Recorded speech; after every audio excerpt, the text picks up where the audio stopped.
This morning, a CNN reporter was arrested on the streets of Minneapolis, just doing their job live on TV. Take a look at this. The State Patrol unit that was advancing up the street, saying and scattering the protesters at that point for people to clear the area.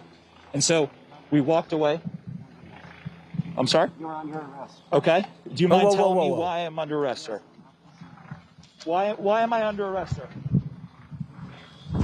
Officer's with CNN and he's on the air right now. Okay. You are arresting him live on CNN. We told you before that we are with CNN.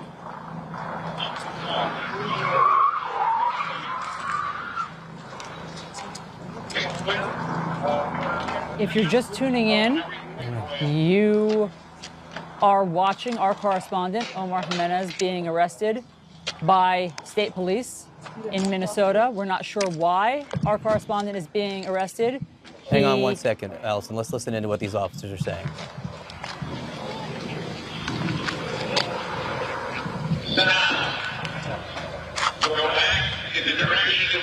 That is an American television reporter, Omar Jimenez, being led away by police officers. He clearly identified himself as... Omar was just arrested. I believe they're about to, we're all about to be arrested. That's our producer. Our CNN producer is I'm being... probably going to be taken in a minute. Our CNN camera crew we and were our just, producer are being arrested right now on live television in handcuffs. I've never seen... We're going to keep on listening to this camera. Josh Campbell, who I believe is not yet under arrest. Hang on one second. All right.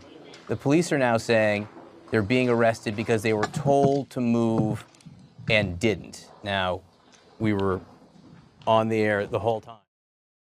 Okay, so two references there. One to a white CNN reporter who was about a block away, who was not arrested. No idea why he wasn't, and Omar was, except for the obvious reason. And also the lie there, that there was a tweet by the police station saying that they had arrested the reporters for refusing to move when they were asked to. You just watched the interaction. It is a lie. They apparently are unfamiliar in the Minneapolis PD with how cameras work and how live TV broadcasts work. But you just saw it. Reporters doing their job and being hauled away by the police. He got arrested in the middle of his live hit. That's insane. In the middle of his live hit. Like, there's no question he's a reporter. And he's literally in that moment specifically reporting on what's happening on the scene. The Minneapolis police violated freedom of press. That is a serious constitutional violation. And I'm sorry to go off on this tangent, but I really can't help myself. Because when we talk about media grifters, the first person I think about when I see a story like that is a little like Dave Rubin. Where are you, Dave Rubin? Are you concerned about free speech rights? Mm-hmm. Or are you only concerned when you want to make yourself out to be a victim and slang your ridiculous book, which no one cared about? Which is why you felt the need to literally burn your own book to make a point. Yeah. Like, Dave Rubin titled his book, "Don't Burn This Book," because he thought liberals cared enough, that people on the left cared enough about his book to burn it. And then when he saw that no one cared, nobody cared to do any of that because he's irrelevant and incredibly embarrassingly stupid, he decided to burn it himself because he's not a victim. The real victims in this country are the actual truth tellers, okay, who struggle to make ends meet with independent media. He's the Koch brothers boy, and he runs around, okay, acting as though he's some sort of victim while reporters are getting arrested on the scene as they're doing their jobs. Yeah. While an actual constitutional violation is happening before our very eyes. Where are you, Dave Rubin? Where's your little punk? Yeah. I'm sick of these grifters because they enable the type of deterioration we're seeing before our very eyes for their own profit. That's all it's about, 100%. And I'm so unbearably done with it. Like, I can't stand it. Yeah. I can't stand it. While they go around arguing that other people are putting themselves in the oppression Olympics, specifically people of color, by the way. He then goes around pretending like he's a real victim while he's living in a $1.5 million home in a super affluent part of town. You're not a victim, okay? And if you actually care about freedom of speech, why don't you speak up right now? Yep. But he won't, because he's a little... Yeah, no. He tweeted that the Target that burned, his book was out of stock, so it couldn't burn there, because he published that book and then has just been desperately horny to find somebody burn it, and he's been unable to, and that's frustrating to him. Yeah, if you are going to try to make your whole career about caring about the First Amendment, then in a 24-hour period where a president threatens to shut down a social media network, a company that he doesn't like, and then reporters get hauled off the streets, I think that the bar is pretty low, but you have to send a tweet about those things at a bare minimum. You have to pretend that you care. If you can't do that, we don't have to pretend to have any respect for you. And by the way, he's a lazy, incompetent, grifting fraud. That's who Dave Rubin is. Yeah. I mean, he's so transparent about it that even the right wing laughs at him. Yeah. Okay. And look, I know I'm focusing on Dave Rubin because that's like a particularly egregious case, right? But it's about Dave Rubin's a symptom of a bigger problem that we're seeing in the media right now. People say that they don't believe, excuse my language, because they make money off of it. 100%. Because they'll get right-wing funding for it. That's why they do it.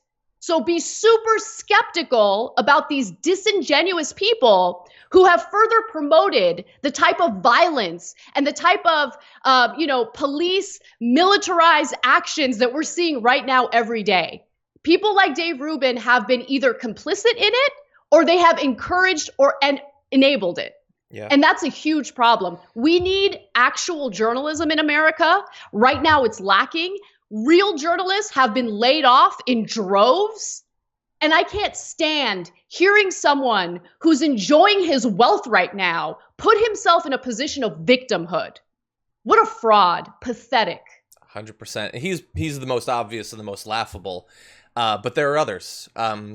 Anytime you raise concerns about the assault on the press over the past few years, you get attacked. Like, why are you freaking out about this? It's all the same. It's all the same as it's ever been.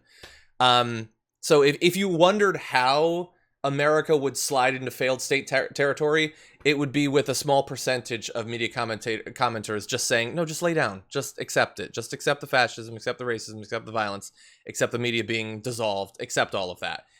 We're not going to. It's as simple as that. And really fast, I want to mention, by the way, the reason I am so shocked by this story and feel like it's worthy of coverage is not just that a reporter got arrested. Independent reporters get arrested constantly. It happens all the time. This is no worse than that, but it is more brazen than normal. They will haul off a YouTube, political news person or something like that and not bat an eye at it. Hauling off CNN reporters during a live hit gives us a look into the frame of mind of the police. And by the way, people are saying that it wasn't the Minneapolis police, it was the state police. I apologize if that's true. But they apparently believe, if you believe that you can do that, what else do you believe about the status of your power and your willingness to use it? So this is a cautionary tale there. They were eventually released after it was confirmed that they were media. That's BS. They confirmed it live on TV in front of you. You saw it happen.